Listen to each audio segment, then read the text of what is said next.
NHRA, the world's largest motorsport sanctioning body, showcasing speeds in excess of 280 miles an hour and covering the quarter-mile distance in less than 5 seconds. Winston Championship Drag Racing from the NHRA.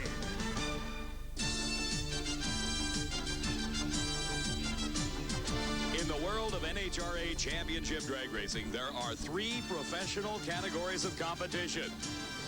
One of the most spectacular sights in all of motorsports, these fiberglass-bodied creations known as funny cars are capable of speeds topping 280 miles an hour. They are fast, thrilling, and evil handling. There is nothing funny about these monsters. The subtle sophistication of the stock-bodied cars are represented by Pro Stock. These are the cars that carry the war between manufacturers to its ultimate confrontation. Side-by-side competition over 1,320 feet. The third category is Top Fuel Eliminator, the race car of brute horsepower, the kings of the sport. Develop over 4,000 horsepower for each of the drivers strapped into the cockpits of these landlocked missiles of speed. Today, from the most famous drag racing facility of them all, Indianapolis Raceway Park, and from the Los Angeles County Fairgrounds in Pomona, California, home of the Winston Finals, we present the Showcase of Champions, saluting the very best in the 3 professional categories of NHRA Championship Drag Racing Competition.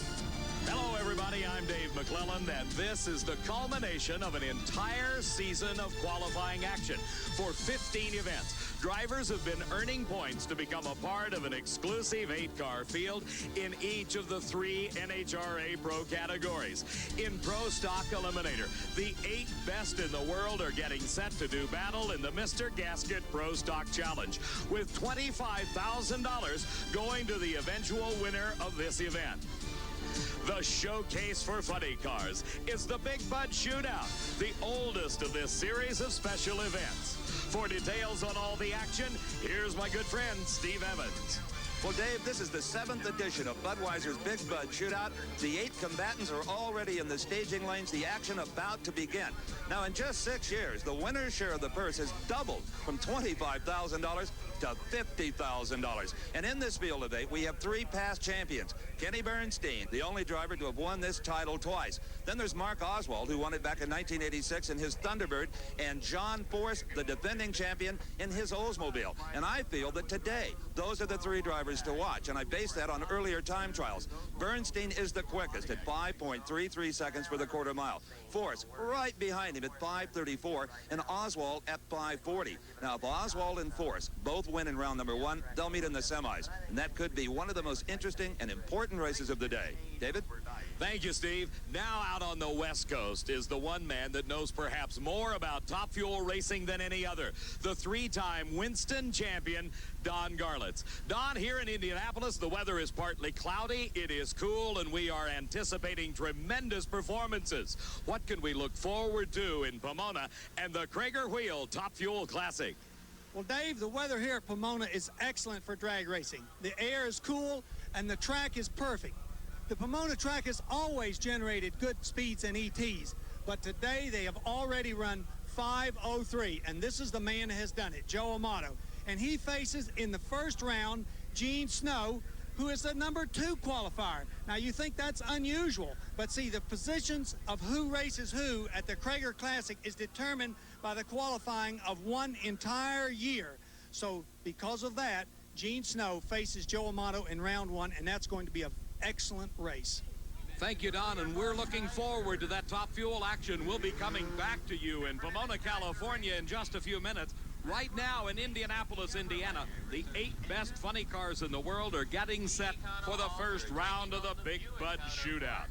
In that round, we'll see the likes of Kenny Bernstein racing against Bruce Larson, and Bernstein has the lane choice by his higher qualifying position. Number 1 qualifier is the defending Big Bud champion, John Force. In round 1, he'll face Ed McCulloch, both in Oldsmobiles. A former champion in this competition, Mark Oswald, takes on Scott Coletta, with Oswald having the lane choice. And finally, the national elapsed time record holder, Don the Snake Prudhomme, tangles with Ohio's Jim Head. The NHRA Showcase of Champions is being brought to you by Goodyear Eagle Tires. Goodyear, because there really is a difference. And by Fram Bendix Autolite, which are all quality products of Allied Automotive. And by Budweiser, for all you do, this Bud's for you. Back in the pit area at Indianapolis Raceway Park, 9-time Winston Pro Stock champ Bob Glidden is signing autographs. He's waiting his turn in the Mr. Gasket Pro Stock Challenge, just part of the Showcase of Champions. Out in Pomona, California, the pressure is mounting on the 8 best top fuel drivers in the world as they get set to compete in the Cragar Classic. Don Garlitz, there's a lot at stake. Yes, $50,000, Dave, will put pressure on anyone, and you can see the concern in Darrell Gwynn's face. While these drivers get ready in Indianapolis, Indiana, they're on the starting line. Here is Don Prudhomme racing against Jim Head in the Big Bud Shootout. And Dave, this is an interesting confrontation. Don Prudhomme, who has won 2 national events this year, qualified number 4 in the Big Bud Shootout points, is up against Jim Head. Now, Jim Head just a few weeks ago parked his funny car in favor of a top fuel dragster. Was not expected to compete here, allowing the first alternate into the show. But he got a call from Californian John Martin, who said, take my car. They struck a deal, and it's a fine ride for Jim Head because John Martin's machine was runner-up not long ago at the North Star Nationals in Brainerd, Minnesota. Definitely the best piece of equipment available that was not already qualified for this Big Bud Shootout. So Jim Head is in an unfamiliar car, though, in the opposite lane. The engineer from Ohio was required by NHRA yesterday to make a checkout pass in the car. He did that. Don Prudhomme, he doesn't need any checkout passes. The 4-time Winston champion, Mr. Funny Car. Don Prudhomme, the national record holder at a 5.30 second elapsed time, has got to be considered the favorite in this race as he qualified ahead of Jim Head. In the number 4 spot, Head made this field in the number 8 position, just hanging on for a shot at the $50,000 payoff to the winner in this Big Bud Shootout. All along the NHRA trail, at every national event, points are awarded depending on how you qualify. The 8 top points earners meet here today in the Big Bud Shootout. Prudhomme earned more qualifying points than did Jim Head, so he has lane choice. He has put Head over on the far side. But that's nothing more than a calculated guess. There has been no horsepower applied to this racetrack today. No one really knows what it's capable of. Don Prudhomme near lane, Jim Head in the far lane of the John Martin car. And Prudhomme goes up in smoke. Head goes to the finish line. The winner advances to the second round of the Big Bud Shootout with a 5.44 second elapsed time. His speed over 270 miles an hour. As we look again, you can see Prudhomme's problems started just a few feet past the Christmas tree. Smoke coming off those huge racing slicks indicating a loss of traction, thereby bringing an end to what could have been a tremendous run. Prudhomme, obviously disappointed, had been running very well prior to losing traction in this race. Okay, David, here is a man. Look at that smile. You had never made more than a half a pass in a borrowed car, and you run quicker than I think this car has ever run at 5:44. Oh, great. I'll tell you what, these guys are doing a tremendous job. I really feel comfortable in the race car. Nice race car. These guys know what they're doing. I'm happy. I think maybe we'll win this thing. Well, you know, you got a little bit of a break. It appeared early when Prudhomme smoked the tires, but then you earned it with that elapsed time. Well, I'd say a 44 just probably covered him anyway, so we feel real good. Okay, they may just win it. What a story that'd be. Thank you. Steve, there's a very happy and optimistic man, Jim Head. Back on the starting line, our next pair. One of the youngest drivers in this sport, Scott Coletta, is in the far lane.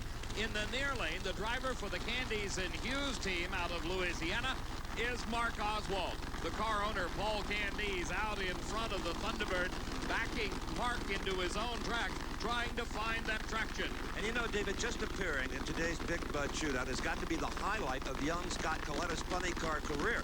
And this year, he was #1 qualifier at several events. He just could not parlay that round by round and win any national titles. He's still waiting for the first one of those. But what a great season for Mark Oswald. It was he who pushed Kenny Bernstein right down to the final race to decide the Winston title. Boy, it was some battle all year long. Paul Candies, the car owner, had to settle for #2 again this year, though.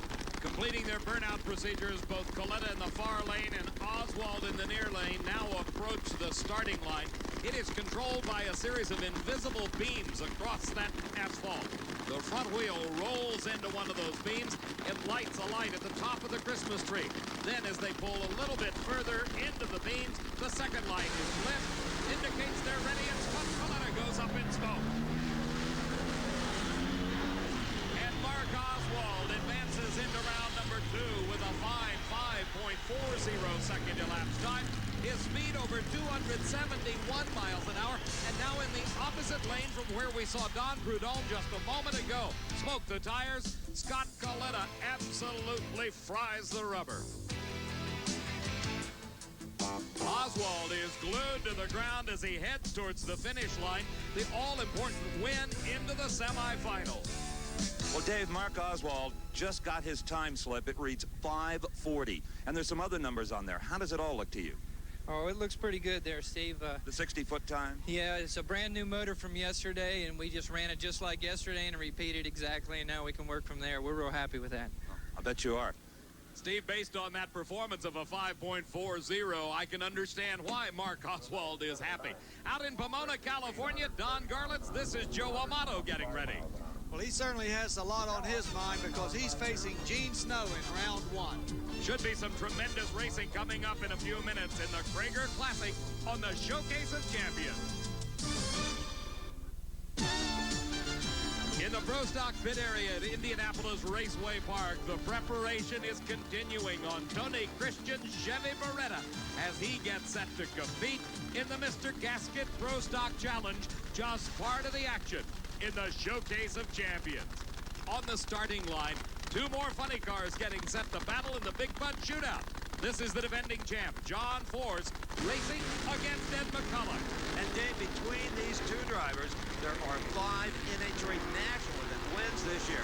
And look at Ed McCulloch. No one, except maybe John Force, does a more aggressive burnout. McCulloch, of course, won the U.S. Nationals on this very racetrack. In fact, he is the winningest funny car driver ever here on this quarter mile. Steve, while McCulloch has an incredible string of victories here at Indianapolis Raceway Park, this man 1 year ago took home the $50,000 first prize in the Big Bud Shootout. John Force this season qualified number 1 with 1,775 total points. McCulloch was the number 5 qualifier, not that far behind, indicating a very equal matchup between these 2 Oldsmobiles. Now, McCulloch, David, in the last few months has enjoyed, well, really intimidating horsepower. But little things, little niggling problems seem to occur with that automobile and cost him even more victories than he has won.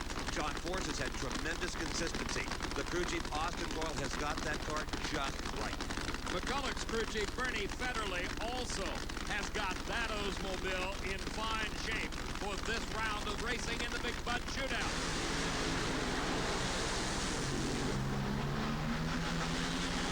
Very close racing. McCulloch takes the win with a 5.37 second elapsed time, the quickest time of elimination. But the incredible story is John Force went into a wheel stand at just about half track. As he drifted off from the center of the racing lane, look at John Force bounce those front wheels right off the pavement into a giant wheel stand. And then as he had to back out to get the front wheels back on the pavement, McCulloch pulled ahead and took the victory. Steve? Well, the numbers just continue to fall. First, Jim Head at a 44, Oswald at a 40, and now Ed McCulloch a 37, 537. All right, you know, we got some cooperation here from the weather, man. Oh, boy. We love it. Little cloud cover, nice, cool day. The racetrack's superb. I think we'll be okay. Here's another racer that can take advantage of the atmospheric conditions. Kenny Bernstein at the wheel of his Buick.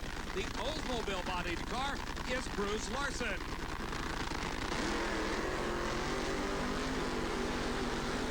4,000 horsepower, providing the ultimate exercise in burning rubber. That is the burnout in championship drag racing. Bruce Larson against Kenny Bernstein in the Big Bud Shootout. Now let's go to the far end of the track and Steve. Well, David, you could see how badly defending champion John Force wanted to repeat. John, to drive this car that far with the front wheels off the ground, unbelievable, gutsy. It ain't gutsy, just what you got to do. These guys worked hard to get here, and front end came up, and she was loose, and I drove her a ways, and I tried to pedal her a little bit, and she started setting back down again. When I put it in and picked it up again, I lost sight of the racetrack, and she sat down, and he just beat us. Well, great driving. We're sorry to see you out so soon. Thank you.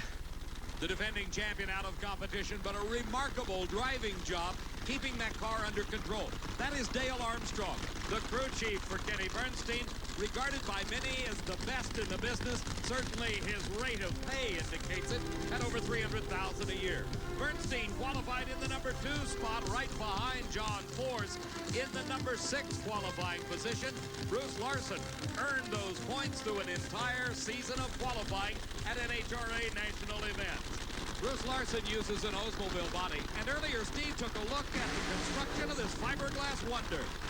Funny car bodies offer a lot more, really, than just a pretty face. Of course, their exterior design is important to aerodynamics and handling, but underneath there's also a lot to be seen as we tour the Oldsmobile Cutlass Supreme body that you'll find on Bruce Larson's car. Believe it or not, this whole structure weighs only 175 pounds, and that's because this is no longer just plain old fiberglass. It's composite materials and very expensive. Now, to maintain the shape, integrity of the body at 280 miles per hour, they all add what the racers call a tree. All of these little chrome moly tubes with mounts that are laminated to the body. That's what gives it its rigidity. Now, looking around here, you'll find they have to do a lot of maintenance on this body. It is only 7 races old, but there are patches just throughout it. Now, here is the only reason anybody would drive a funny car with the engine in front of them. This is the firewall. When the body is down, it seals off the driver from the engine. If there is a fire, these Lexan windows light up bright red, and he can get on the automatic fire extinguishers. Now, let's step into Bruce's office here. This is what the racers call the tin, and it's expensive, all hand-formed aluminum. This tin and the firewall, that's what protects the driver. Now, here are the parachute levers. They're mounted in the body. And here is the emergency hatch. It's required, but Bruce Larson pioneered it years ago, even before it wasn't. Now, all in all, when you see a body come off of one of these cars, a supercharger explosion, a big fire, consider that to build this body, paint it and letter it, $25,000.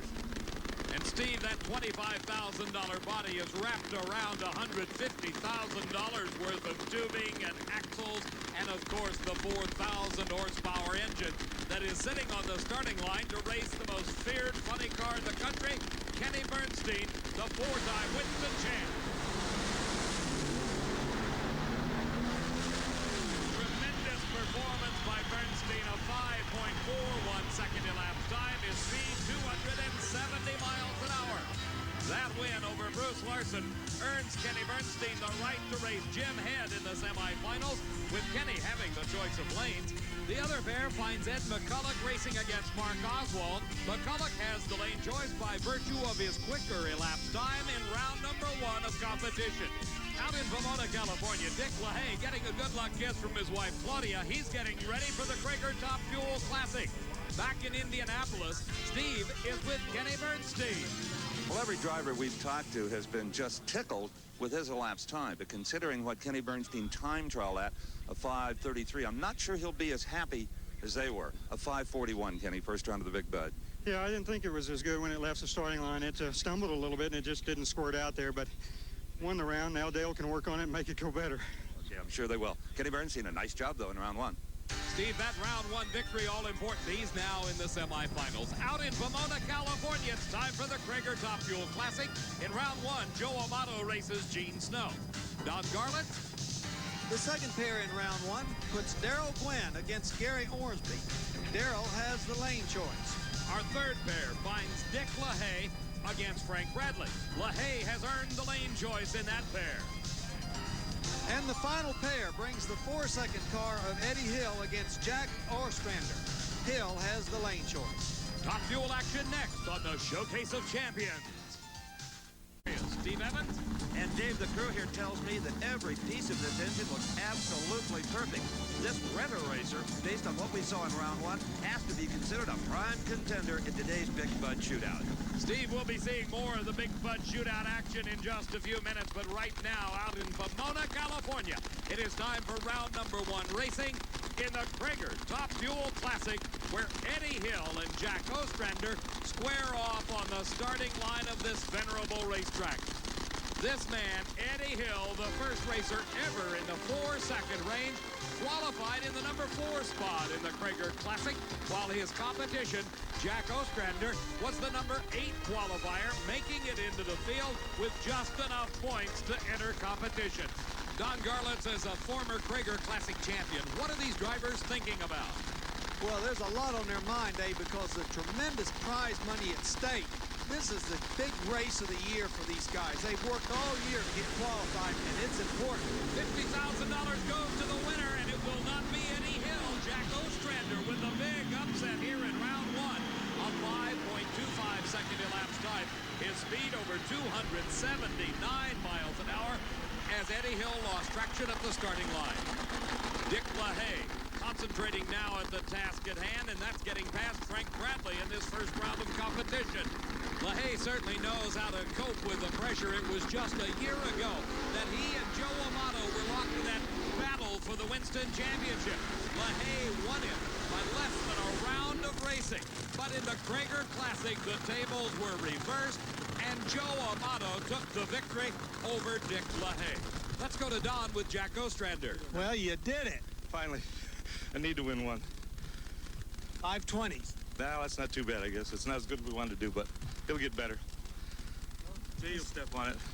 There's more rounds. Okay, thanks. Jack Ostrander, the surprise winner over Eddie Hill. He's looking ahead to the semifinals. Frank Bradley is looking ahead to this race. Bradley qualified very well in this field out of his home base in Orange, California. He earned enough points to finish in the number 7 spot with 1,770 points over a season. Dick LaHaye, the number 3 qualifier, 2,135 points, his total. Don Garlitz, would you have a choice in this race? Well, obviously, by performance, I would go with LaHaye because he's not only has he runner-up last year in this very same event, but he finished higher in the overall qualifying. He's a good, savvy racer that knows the racetrack. And Dick LaHaye applied all that knowledge to take a one-car length victory of 5:17 to a very quick but losing 5:20 elapsed time for Frank Bradley. Dick LaHaye not only outperformed Bradley on the racetrack, but he also got about a 300th of a second advantage at the starting line. But yet Bradley made a close race out of it. Look at Bradley in the far lane as he attempted to close, but the door was slammed shut when LaHaye crossed the finish line at over 278 miles an hour. Don? Good race, Dick. Thank you very much, Donald. 5:17 to 5:20. Well, at least I went down the racetrack and didn't smoke the tires and so forth. Now we got something to work with. That first round's always the hardest, isn't it? Well, I'll tell you, you get that out of the way and it makes you feel a whole bunch better. Good luck. Thank you very much, Donald. Dick LaHaye advances to the semifinals of the Cragar Top Fuel Classic. Meantime, back in Indianapolis, Indiana, they're hard at work in Mark Oswald's pit area. Steve? And Dave, watch car owner Paul Candies. How much methanol will they cut the nitromethane with? That much. A very dry martini awaits their competition in the semifinals at McCulloch. The magic potion is in Mark Oswald's car. We'll see it in a few minutes in the Showcase of Champions. Back in Pomona, California at the Cragar Top Fuel Classic, I'm Dave McClelland along with Don Garlitz and Steve Evans in Indianapolis, Indiana for this Showcase of Champions. Crew Chief J.E. Christie, that's the man that works on the engine in Jack Ostrander's race car. He's making some repairs to the cylinder head, getting it ready for the semifinal round of racing. Now, Darrell Gwynn squares off against Gary Ormsby in round number 1. You know, Dave, the new crew chief on Darrell Gwynn's car is Ken Vinny. That's the gentleman that makes the cylinder heads and has made the performance of Gwynn so strong in 1988. Vinny is regarded as one of the true innovators in this sport. What will he bring to a team that's already won 6 events this year? Well, what he'll bring, Dave, is some new thoughts, some new fresh thinking to the team. And then plus, Darrell Gwynn's father did not want to go to all of the events in '89. Darrell Gwynn qualified number 2 for this Cragar Classic with 2,285 points. Gary Ormsby, a fine showing throughout the entire season of NHRA events, qualified in the number 6 spot. He now is in the far lane of the track. Gwynn with the lane choice, taking the near lane. Darrell is blessed with 2 crew chiefs at this event. His dad, Jerry, who is not going to make the full circuit next season, and the new crew chief, Ken Vinny, trying to find the performance that will beat Gary Ormsby. And they did it in fine style. Darrell Gwynn with a 5.09 second elapsed time. His speed, 271 miles an hour. That puts him in the semifinal round of racing. Back in Indianapolis, Indiana, getting ready for the semifinals is Kenny Bernstein. Steve Evans is on hand. And Dave, here we see crew chief Dale Armstrong, and I believe he's working on the pneumatic piston that controls the various stages of the clutch. That can be all important how you manage that power. We can't see much on purpose. There's a speed secret in there. They just have a little bitty hole they work through so we don't see it. Steve, they're serious about it. They even cover the hole up after they get through working on it. On the starting line in Pomona, California, it is Joe Amato getting ready to race against Gene Snow.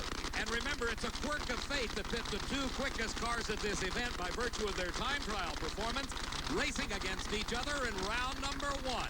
Let's go down to the far end and Don Garland's. Well, low ET the first round so far, Darrell. Tell you what, we're real happy with that 509. That makes us more happy than anything. This is our high gear setup, and we're getting her figured out along with Ken Vinny and my dad and me. We're taking it real slow and going one round at a time, and that's what it's going to take here today in this heat. Was it smooth? Yes, it was. It looked like it had room left, actually. Great. Thank you very much. Darrell converting over to the direct drive or high gear only type of transmission, which utilizes that multi-stage clutch. As Steve pointed out back in Indianapolis, they were working on Kenny Bernstein's funny car. Well, the same technology is at use in these top fuel dragsters. Tremendous advances are being made in these cars, and none reflects it better than Joe Amato. Don Garland took a look. This is Joe Amato's 1988 and a half car. He's already had one new car for 88. This is the second car. It was fielded just after the U.S. Nationals at Indianapolis. It's a high gear only car, but it does have the capabilities of putting a transmission in it if Joe wants to. Very doubtful he'll ever do that because the high gear cars are in total control. This is a very conventional car by today's standards. You see, it looks just like the other cars, except it does have a 300-inch wheelbase, the NHRA Maximum. It has the conventional front wheels. He doesn't like the small front wheels. Joe tried those several years ago and was not happy with them. The fuel tank has been moved ahead a couple of inches to help weight on the front end so he doesn't have to have too much lead up there. And the roll cage, you won't notice it, but it's about 2 inches lower than last year's car. This gets it out of the wind and a little less wind resistance, a little less buffeting in the cockpit. It is powered by the conventional Chrysler, over 4,000 horsepower. And that's what powered this car to its best time of 5 seconds flat. So Joe is looking for some 4-second times out of this car before he retires it. In addition to winning his second Winston championship, Joe Amato qualified number 1 in the Cragar Top Fuel Classic. Racing against him, the number 5 qualifier is Gene Snow, who followed in the footsteps of Eddie Hill to become the second man ever into the 4-second elapsed time range. Snow in the far lane, Amato in the near lane. You know, I talked to both drivers, Dave, prior to this run, and both were confident their cars were capable of running into the fours. But Darrell Gwynn stated, you know, that the heat was coming up, so this could make it a little bit of a problem. And of course, Don, as that heat increases, the atmospheric conditions change and not quite as much air available to make horsepower. And Gene Snow makes too much. Joe Amato wins the race, his elapsed time. Look at it, so close to a 4-second time. 5.01 seconds. His speed over 284 miles an hour. Gene Snow just guessed wrong. Either too much power or too much clutch, but the smoking tires put him out of competition. Joe Amato's win advances him to the semifinals to race against Dick LaHaye. Amato with the lane choice. Jack Ostrander has got to climb the mountain to beat Darrell Gwynn, as Gwynn has the choice of lane. Back in Indianapolis, Indiana, the Mr. Gasket Pro Stock Challenge is getting set. These are the 8 best pro stockers in the country, Steve. These are 2,350-pound gasoline-burning rockets. The drivers have more to do in a pro stock car than in a funny car or a top fueler because they have a 4-speed transmission.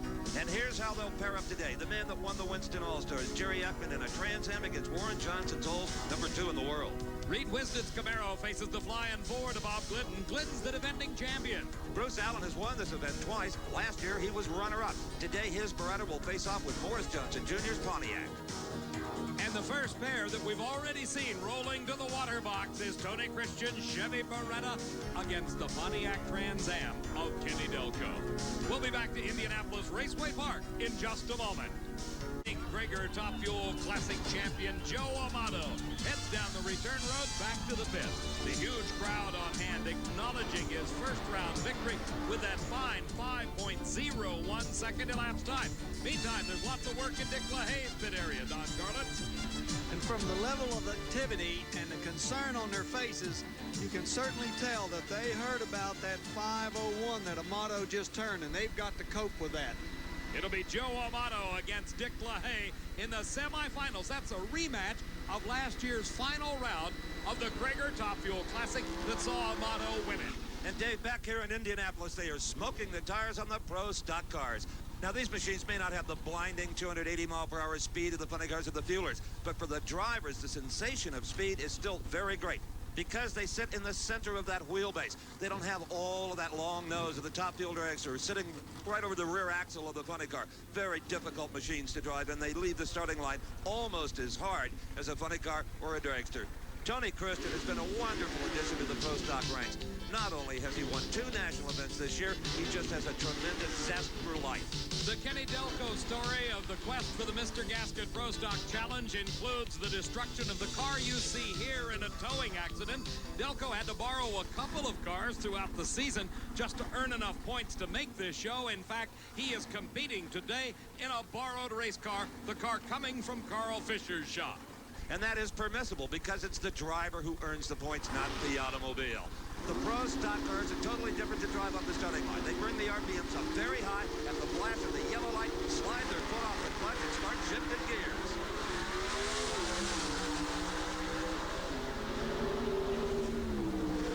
Tony Christian, by just about a car length, defeats Kenny Delco. 7.45 seconds is elapsed time. His speed over 186 miles an hour. Let's look again. Christian had a very slight advantage at the start. You saw his car move perceptibly ahead of Kenny Delco.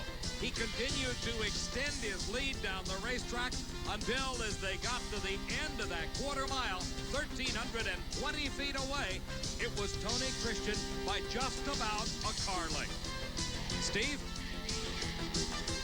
No more enthusiastic winner than Tony Christian, a 7:45 in this first round. It's pretty good. It's pretty good. It'll go a little faster, I hope. I'll probably need to when you see this 38 come out of Glidden right now. You're predicting a 38 for the Ford. 38 for the Ford, and I'm going to have to beat him next round. Okay, Tony Christian already anticipating Bob Glidden as his semifinal round opponent. Steve, that's a tough task. Now let's go to California and Don Garlett's in Eddie Hill's pits. Dave, back here at Pomona, Fuzzy Carter, the crew chief, and the boys are tearing the engine apart of Eddie Hill's car to try to find out what happened in that first round of the Cragar Classic. Well, we may have hurt the engine a tiny bit, but that wasn't the main problem. The main problem was we smoked the tires when we ran off the concrete pad. You have any idea what might have went wrong? The car has been running so strong. It looks like I softened it up a little just to try to make sure it didn't smoke the tires, and it looks like I got a little light on the primary weight, and then when the secondary stage of the clutch came in, it kicked them loose. Well, you smoke the tires, it's all over, so Hill is out of the Cragar Classic. Dave? Don, back at Indianapolis Raceway Park, we're at round number 1 action of the Mr. Gasket Pro Stock Challenge. This is Morris Johnson Jr. driving the Pontiac Trans Am against the Chevrolet Beretta of Rare and Morrison, driven by Bruce Allen. You know, these cars are limited to 2,350 pounds total weight, and that includes the drivers. But of course, every driver does not weigh the same. So there is a considerable effort and science applied to keeping these cars right at that 2,350 pound minimum weight. Earlier, Steve took a look at the techniques involved. Pro stock driver Morris Johnson Jr. is a big man, tips the scales at 260 pounds. Still, he's able to get his pro stock car down to the minimum NHRA weight with the driver of 2,350 pounds. But he pays a price for his size. He doesn't have the chassis tuning flexibility a lighter driver like, say, Butch Leal would have. And that's called lead. The cars are built light by the builders, as light as the rules will allow, so that lead bars like this can be used to balance the car. Morris only has about 50 pounds of usable weight. Here's a 45-pound bar right here. There's another 5-pound bar located about midship, all again to balance the car. But it gets even finer than that. Look at these little weights here. Here's a 2.5-pounder and a 5-pounder and a 3-pounder. Sometimes you'll find these up on the front axle in various locations in the car.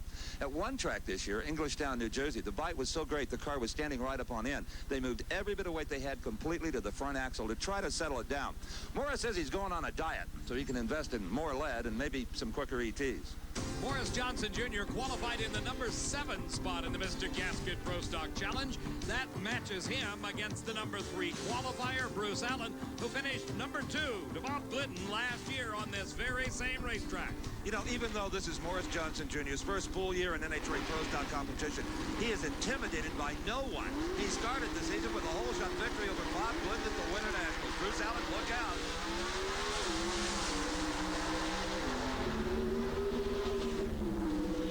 This time, Bruce Allen got the advantage at the starting line and also had the luxury of outpowering Morris Johnson Jr.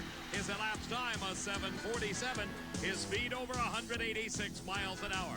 You see the wheels coming up, the balance not just right on Morris Johnson Jr.'s car. That may have given a slight advantage to Bruce Allen and his Beretta. As they neared the finish line, Allen continued to pull ahead of Morris Johnson Jr. until by just about a car length, it was a win for Bruce Allen, putting him into the semis. Well, the famed rear and Morrison horsepower was there, but also some very good driving. As this man, Bruce Allen, leaves on his opponent, Morris Johnson Jr. Nice job, 747. Boy, we needed it. We're on the edge here, not even making a show, so we need to get a good run in there. That was a pretty good run. Morris does an outstanding job every time I race him. That makes you have to be ready. Okay, well, Bruce Allen, he's driving his sharp today. Not only are you going to need good horsepower today, Steve, but you're also going to have to be very, very sharp at the starting line. And you're going to have a good pit crew. Ed McCulloch has got one. They're preparing that Oldsmobile funny car for the semifinals of the Big Bud Shootout. That'll be coming up in just a few minutes from Indianapolis Raceway Park as we continue with the NHRA Showcase of Champions. In Pomona, California, they're headed to the staging lanes in the Cragar Top Fuel Classic, and Don Garlitz is there. Jack Ostrainer getting ready for the biggest race of his career. If he can get by this next opponent, he'll have a shot at 50,000 big ones. And that opponent is Darrell Gwynn, who's already run a 5.09 second elapsed time. Meantime, back in Indianapolis, Indiana, the Mr. Gasket Pro Stock Challenge. It is the Thunderbird of Bob Glidden against the Chevrolet of Reed Wisnett. And Dave, I don't have to tell you who the crowd is riding with in this matchup. Bob Glidden is the hometown boy. Someday they may have to rename this place Glidden Raceway. Reed Wisnett, the plumbing contractor from the Atlanta area, is one of the best drivers in a pro stock car you'll ever see. Doesn't often have the horsepower, but boy, driving talent, he has that in abundance. Bob Glidden qualified in the number 2 spot after a season-long series of events to earn the right to race here in round number 1 of the Mr. Gasket Pro Stock Challenge. There's a $25,000 pot of gold at the end of this Pro Stock rainbow, and number 1 in the world, Bob Glidden, wants to capitalize on it, but Reed Wisnett has the advantage. Glidden powers by at the finish line to take the win. 7.38 second elapsed time, his speed 187 miles an hour, and as we look again in slow motion, you see Reed Wisnett did what every driver dreams about. That is put a hole shot or leave the starting line well ahead of Bob Glidden. But as they neared the finish line, it was the power of the Thunderbird that prevailed as Glidden caught up, then passed the Camaro of Wisnett to take the all-important first-round win. Well, Tony Christian has proven to be a very astute handicapper of pro stocks. He got out of his car, Bob Glidden, a moment ago and predicted you'd run a 738. You have run a 738. Well, Steve, it'll take a 738 to beat Tony. I think we're 0-4 against Tony this year, and it couldn't come at a better time than the Mr. Gasket Challenge. You know, we need to win this race if possible, and I've got to get by Christian to do it. A man with over 60 national event victories. Is the first round still a little hard on you? Any butterflies at all? Well, every round is. You know, we used to get a couple of easy rounds, the first and sometimes the second round. Now there are no easy rounds. Anyone can beat you. Okay. You'll get ready for the semifinals. Bob Glidden, as always, runs over to his opponent to shake his hand. Glidden, the 9-time Winston champion. Now let's go to Pomona, California. Don Garlitz with Gene Snow, loser to Joe Amato. Well, Gene Snow is very calmly here working on his pistons and his rods. It doesn't look like he's in any big hurry. Gene, that first round was kind of a disaster. What went wrong? Well, we figured Amato would do what he did, run a real low 5, I think 5:01. We knew we had to get in the 4s, and that's what we were trying for. Left lane probably is not quite as good as the right, and the tires got loose about 3 car lengths out. You can't smoke them in this game, can you? No, you got to be smooth and still have the power, too, and we were just a little stout on the bottom end. Okay, thank you very much. In Indianapolis, Indiana, it is Pro Stock time with the Mr. Gasket Pro Stock Challenge in the Oldsmobile of Warren Johnson. No relation, by the way, to Morris Johnson Jr. And against Warren is Jerry Ekman at the wheel of a Pontiac. Jerry Ekman first achieved some drag racing stardom a year ago, Dave, when he won the Summer Nationals in New Jersey. Earlier this year, he won the Winston Finals, another specialty race with a big payday. Jerry Ekman, I guess you could call him a money driver. When it's up, he's good. He was good enough in qualifying throughout this season to come into the Pro Stock Challenge in the number 5 spot, but the number 1 qualifier was the Oldsmobile of Warren Johnson. Earning the most points throughout the season gave him the number 1 spot, and in this particular race, the lane choice.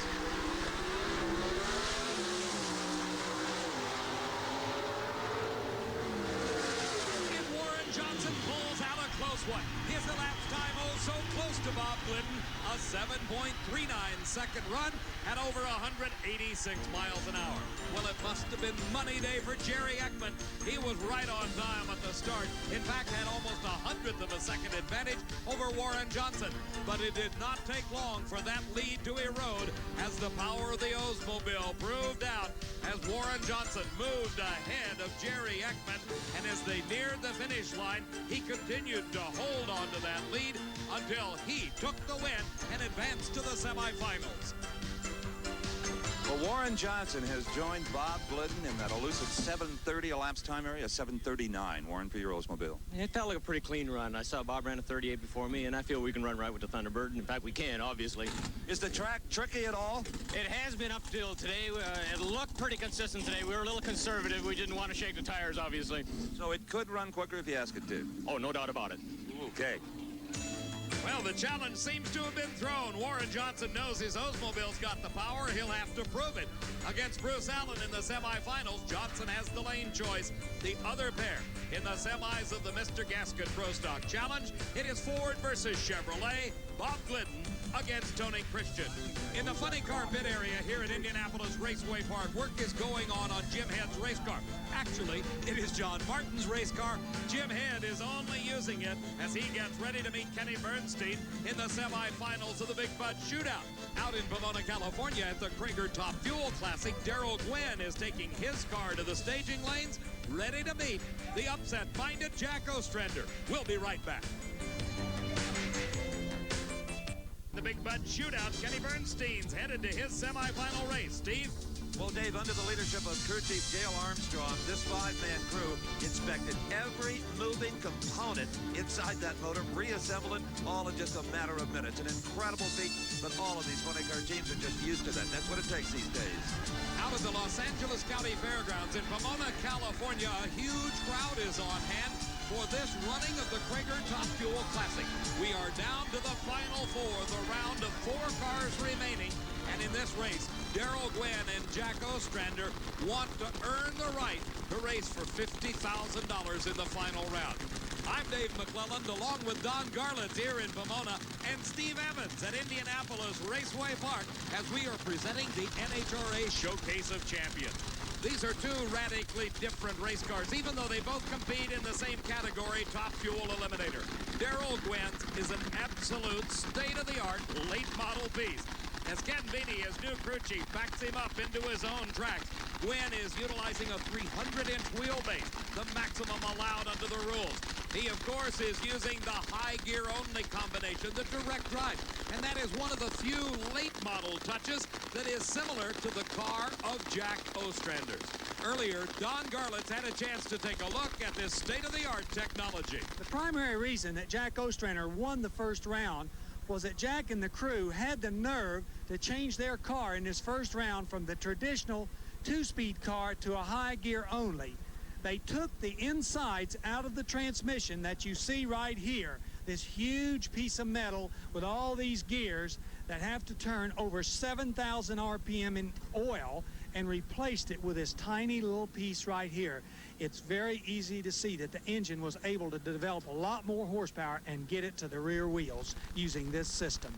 Don, that was certainly a gutsy move on the part of Jack Ostrander in a very critical race to make a change as significant as switching from the transmission to high gear only. He only hopes it pays off as well against Darrell Gwynn.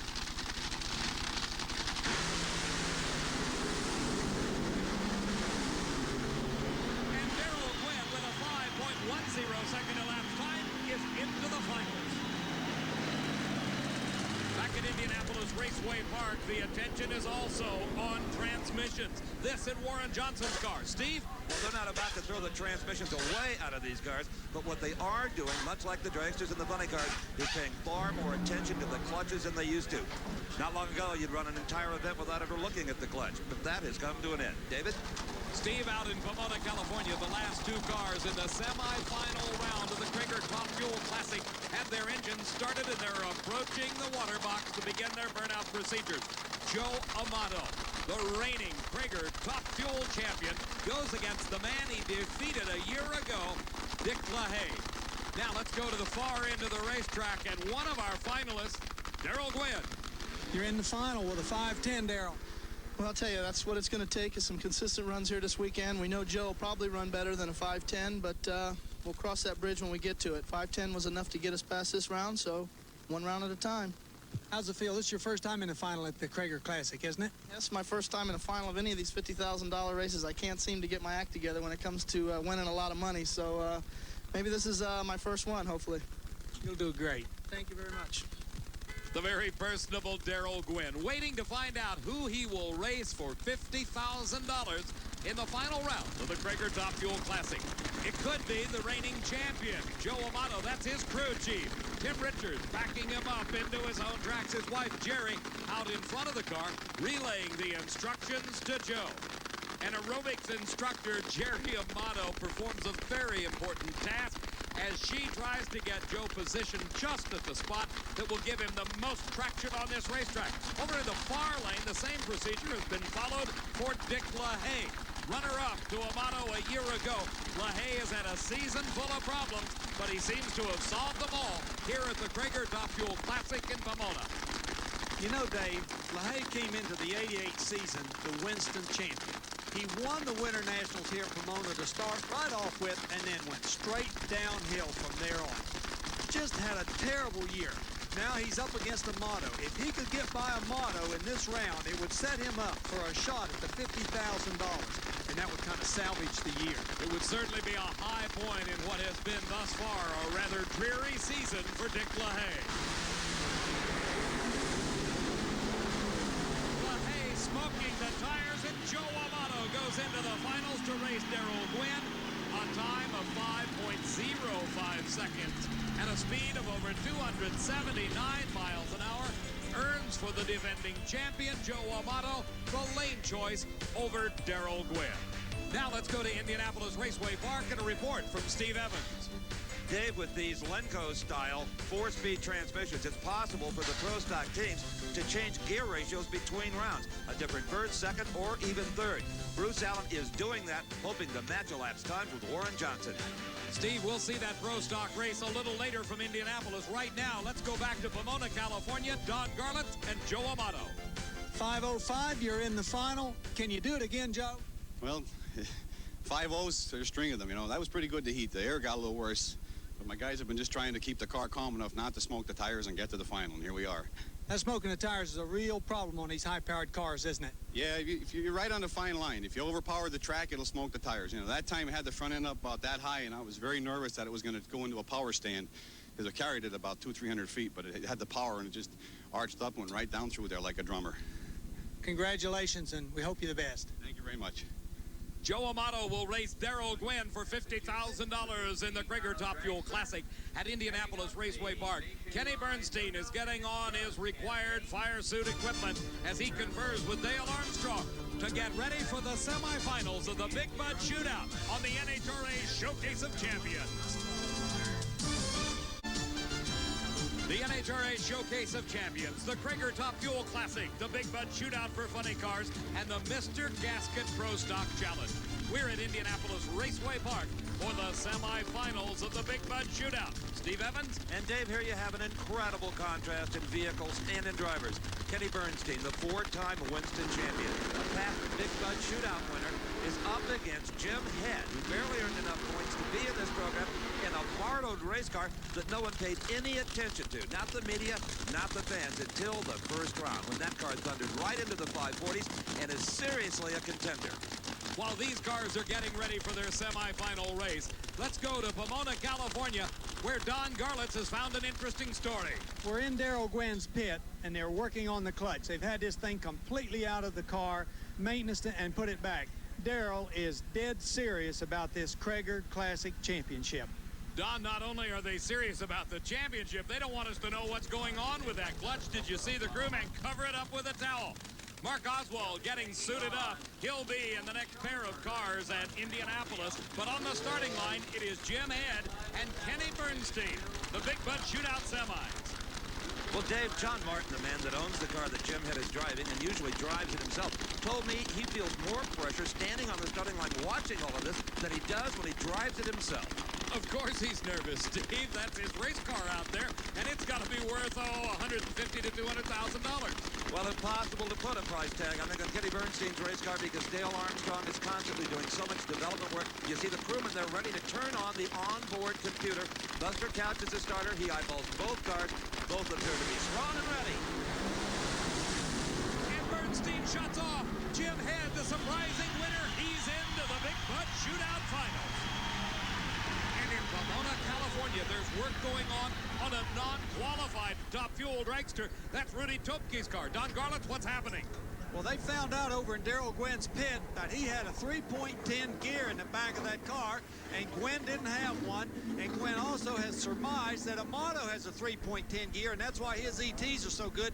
They're going to borrow that rear end for the final against Amato. So Rudy Topke sacrificing his rear end ratio and putting it in Darrell Gwynn's car for the final race against Joe Amato. Back to Indy and Steve. All of his funny car career, Jim Head just lived to beat the red car and Kenny Bernstein. Now you finally do it in a borrowed racer with a 545.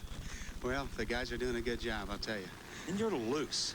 Yeah, it was a little loose that time. It was stuck pretty good the first run, but he stepped on it a little bit, and, you know, I don't blame him. It was a little loose, but it was drivable. What's the difference, attitude-wise, driving this car with John Martin, having a great time, and when you're in your own car? This is the first time in 25 years I've ever driven somebody else's race car, and I can't tell you how much I'm enjoying it. I really am. Okay, we're having fun watching you. Good luck in the final. Okay, thanks a lot. Steve, maybe one reason he's enjoying it so much is he's not buying the parts, at least not at this point. On the starting line, our final two cars in the Big Bud Shootout semifinals. This is Mark Oswald. He's wheeling the Candies and Hughes car, getting set to test the traction at the starting line. Alongside of him is the Ed McCulloch-driven Oldsmobile that has proved to be the quickest car in competition. As you saw just a few moments ago, Kenny Bernstein had to shut off. Steve may know why. Well, unfortunately, the two-time Big Bud Shootout champ, Kenny Bernstein, won't make it through. And Kenny, usually only one thing can cause a car when it's running that hard to just stop, something in the drivetrain. Yeah, broke her rear end. Exactly right. You hit it on the nail, right on the head. You can hear it inside the car, and all of a sudden that acceleration just vanishes, goes away. Well, you never hear that. It just stops, but you hear it afterwards. Yeah, a lot of racket. Well, sorry to see you, Kenny. Obviously disappointed in the mechanical failure with that Buick race car. Kenny Bernstein looking ahead to another Big Bud Shootout in another year. Now, Ed McCulloch and Mark Oswald face each other. The winner will race Jim Head for this year's $50,000 payout.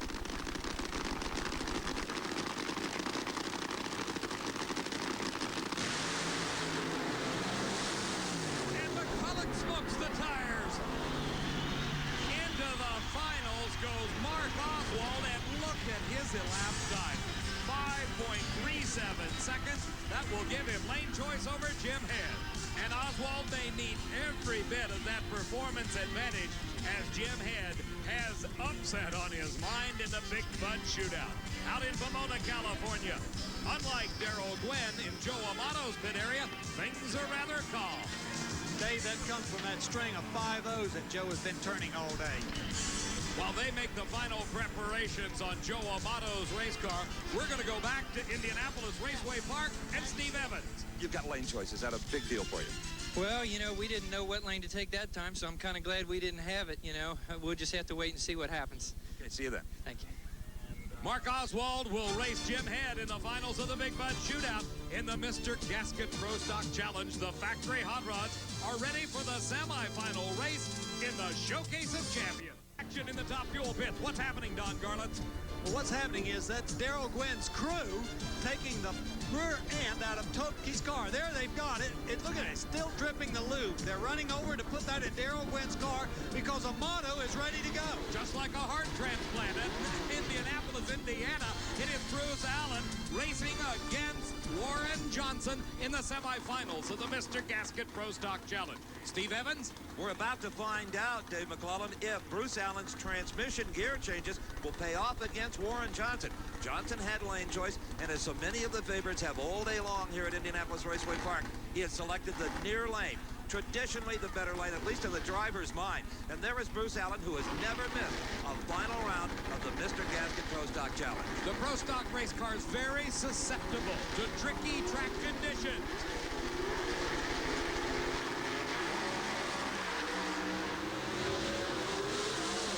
Bruce Allen outdrives Warren Johnson. And something goes wrong with Johnson's Oldsmobile. Bruce Allen once again into the finals of the Mr. Gasket Pro Stock Challenge, 7.51 seconds. He will race one of these two cars, either the Ford of Bob Glidden, the defending champion, or the Chevrolet of Tony Christian. It is the battle between makes like Ford versus Chevrolet that has proved so popular with this huge crowd.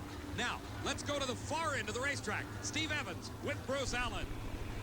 This Mr. Gasket Pro Stock Challenge has been good to you. You've been in the final every year but one, I think, now.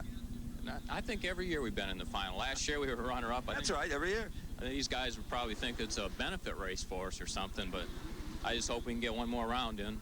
Okay, let's see who you're going to race in the final. It's going to be either Tony Christian or Bob Glidden, and one of them is liable to run a good deal quicker. He knows it.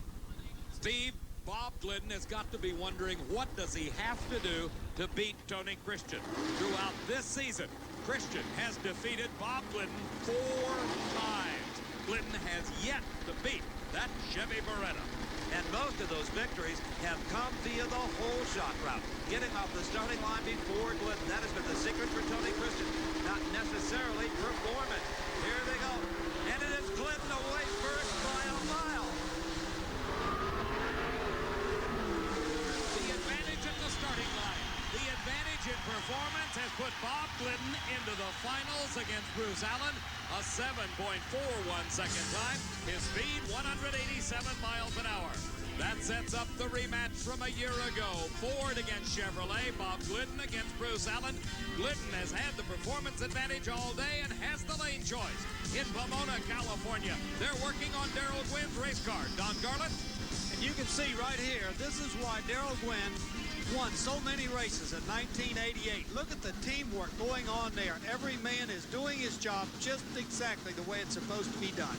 It's that kind of effort that paid off for 6 national event victories for Daryl Gwynn. Meantime, 4-time winner Joe Amato warms up his race car, calm, cool, and collected, as Amato will meet Gwynn in just a few minutes in the Cragar Classic Final. Let's go to Steve in Indy. Well, Bob, with the season-long score 4-0 in favor of Tony Christian, were you beginning to wonder if you were ever going to beat that Beretta? I was beyond that point, Steve. I told you after the first round that to get to the final, I had to get through Christian, and finally we broke that jinx. 7-4-1. Yeah, not too bad, I guess. I don't know what Bruce ran, have no idea, but... you have lane choice. It was, we made a good run. See you in the final. Thank you. Bob Glidden trying to defend his Mr. Gasket Pro Stock Challenge Championship. That'll be coming up later here in the Showcase of Champions. Meantime, back in the Indianapolis Raceway Park pit area in John Martin's pits, Jim Head's race car is getting prepared for his surprising appearance in the Big Bud Shootout final against Mark Oswald.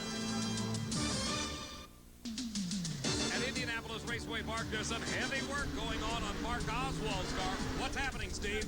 Well, Dave, after seeing Kenny Bernstein break a rear end, crew chief Leonard Hughes is taking no chances. He has installed a brand new third member in that housing just for reliability purposes, and the long single axle is now being pounded through that housing. It is incredible, the similarity of work in Pomona, California, almost identical. The same function going on. Don? The only difference is this wasn't for maintenance. This was to change the ratio and hopefully increase the performance to make him competitive with Amato. Don, will it work? Well, you know, I'm sure no one is for sure, but he doesn't feel that he can beat Amato with the present combination, so Gwynn is taking a shot. Don, it's not surprising the amount of work that one will go through, nor the chances that one will take to win $50,000 in the Cragar Top Fuel Classic.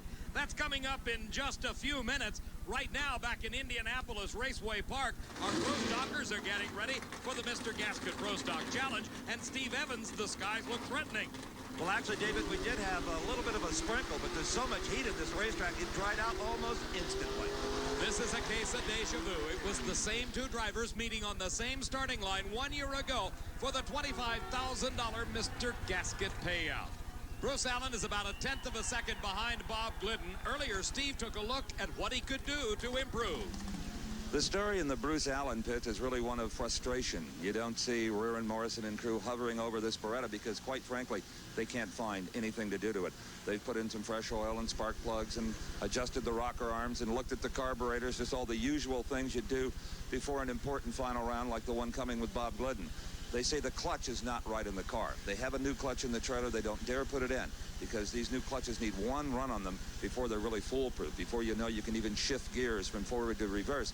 One thing that is happening, though, and they're not about to give up, is that in this trailer, behind a closed door at the front, are the team owners, Rear and Morrison, looking at videos of the runs all day long, trying to find the least little thing they may have missed with the naked eye on the starting line. Bob Glidden has a big performance advantage. So Steve Bruce Allen has got to rely on his driving ability to outperform Bob Glidden on the starting line, hopefully putting his Chevy Beretta ahead at the finish. But Glidden's been sharp all day long. He is running exceptionally well, and he's got himself attuned to the driving skills necessary to win races. This is the final in the Mr. Gasket Pro Stock Challenge. Bob Glidden in the far lane, Bruce Allen in the near lane.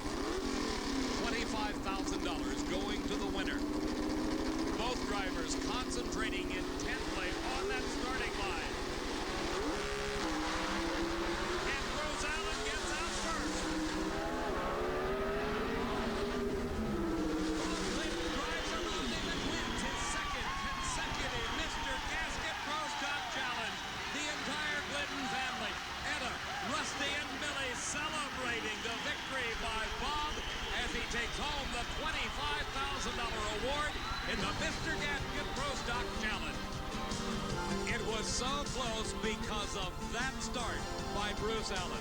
He was just a couple of hundredths of a second away from pulling off the biggest upset of the day in Pro Stock, but it was not to be. The Ford horsepower began to whittle away at that initial lead held by Allen until at the finish line, Bob Glidden won by a fender length.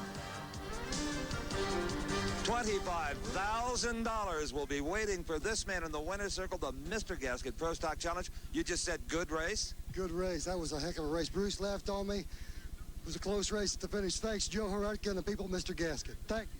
You knew Bruce Allen was going to try to leave on you. That was his only shot, really. Bruce has been doing an excellent job at this race. You know, the rain might have screwed us up a little bit, but it was a great race. And a 7:37 is a great elapsed time to finish on. Should have done that this afternoon. Would have been a low qualifier, Steve. Bob Glidden, what a happy man. Thank you, Joe. Bob acknowledging Joe Haratka of Mr. Gasket, the man that posted the $25,000. He also made reference, of course, to his earlier and somewhat disappointing to him 7:38. Meanwhile, out in Pomona, California, they're heading them up and rolling them out. Darrell Gwynn's headed to the staging lanes. Don, that's a lot of work between rounds. Will it help Gwynn? I'm sure it will. It's a real tribute to the team to be able to disassemble another man's car, got the part, disassembled your car, put the part in, and got to the line on time. For Joe Amato, it was a very laid-back between rounds maintenance effort on his top fuel dragster. He drops into the cockpit, ready to race Darrell Gwynn in the Cragar Top Fuel Classic Finals. Raceway Park, we're getting ready for the final round of the Big Bud Shootout. The surprising Jim Head, driving John Martin's Chevy Beretta, had little maintenance to do between rounds. He's headed on to the staging lanes. Meantime, we have yet to see any appearance by Mark Oswald. Out in Pomona, California, they're rocking and ready for the finals in the Cragar Top Fuel Classic. Darrell Gwynn racing against the defending champion, Joe Amato. $50,000 at stake in this single race. Joe Amato took home that money last year. He wants to repeat. Now let's go back to Indianapolis Raceway Park and Steve Evans, who's in Mark Oswald's pit area. Just how serious does the Candies and Hughes team and Mark Oswald take their clutch? Well, after each and every run, a brand new, or at least a fresh clutch pack is installed inside that bell housing you just saw bolted to the back of the engine. Now here is the clutch pack from one of the earlier rounds. It's red hot. I'm not about to touch it. A pack means 4 discs. 1, 2, 3, 4, and 3 floater plates. 1, 2, 3. Now, there may not be anything wrong with this. The thing is, they don't have time to check to make sure that everything is flat and time to grind these discs down so that they'll bite like new ones. But at $145 each for a disc and $70 each for a floater, they're not about to throw them away. These will be resurrected for another run, another day. Right now, there's a fresh clutch in the bell housing and also a brand new rear end just for safety's sake. They saw what happened to Kenny Bernstein. Steve, it's amazing the similarities between the funny car maintenance routine with Mark Oswald working hard on his car and in Top Fuel for the Cragar Classic, where Darrell Gwynn performed so much work on that 300-inch wheelbase dragster. Joe Amato, in the meantime, had very little maintenance to perform between rounds.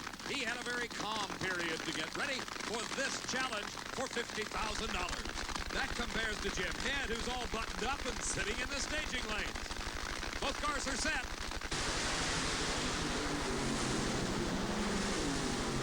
And Joe Amato pulls it out of the finish line.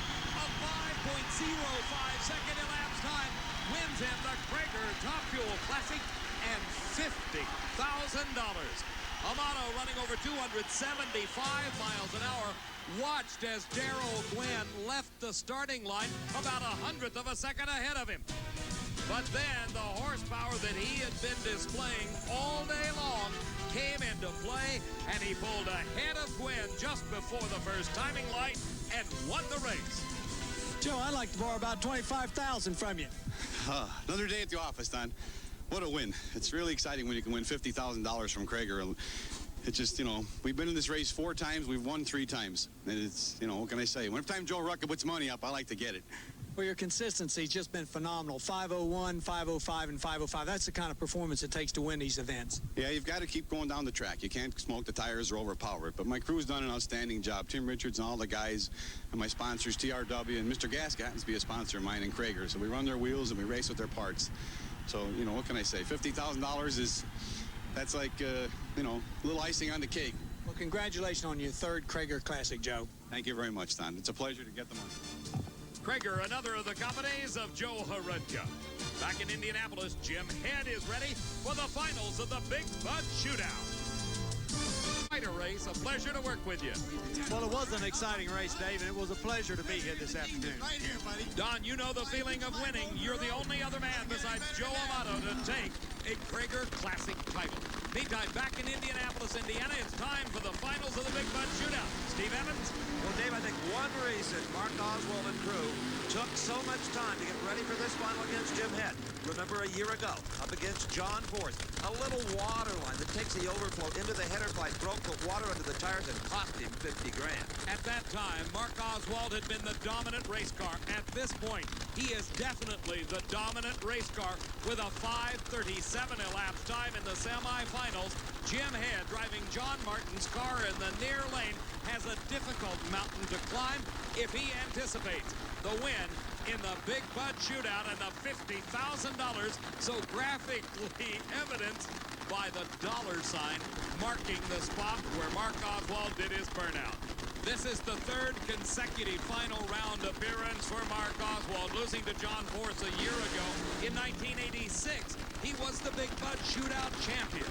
Jim Head has yet to win the championship of this special event. But this race car, owned by John Martin, has the technology that may prove beneficial. We've talked about the complicated clutches being used in many of these funny cars with as many as 5 stages of engagement. Well, that would be impossible for a driver to consistently handle from the cockpit. Some have actually tried. So what they're doing is using a clutch management system. This is one that crew chief Ron Swearingen has installed on John Martin's car. It all works on air pressure. this air bottle is turned on. That feeds into a distribution box. Each of these little lines down here goes back to the bell housing where it all happens. Now, what makes it happen is included in this clutch management box. See all these little deals here? Those are timers. Now, the first action happens in less than 0.3 of a second. Ron, activate it for us, if you would. That all happens in less than 5 seconds. Where is it all going to end? Hopefully for Jim Head, it's going to end in the winner's circle. That may be the margin of difference. As we saw earlier, Mark Oswald has got a complete new clutch assembly in that Ford Thunderbird. And I'll tell you, Dave, knowledgeable fans in those grandstands know that they're going to see a tremendous race here just by watching the dry burnout from both drivers. Both cars hooked up. No sign of tire smoke at all. This could be a grand way to end a great day. $50,000 riding on this single run. Mark Oswald in the far lane, Jim Head in the near lane.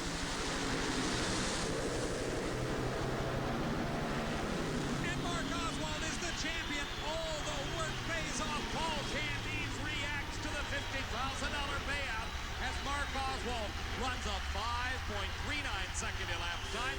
His speed over 273 miles an hour. Jim Head actually got the advantage at the start, but it quickly went away as Oswald outperformed Head all the way down the racetrack. At the finish line, the margin of victory was extended to more than a car length as the Ford Thunderbird of Paul Candies and Leonard Hughes, with Mark Oswald driving, took the win.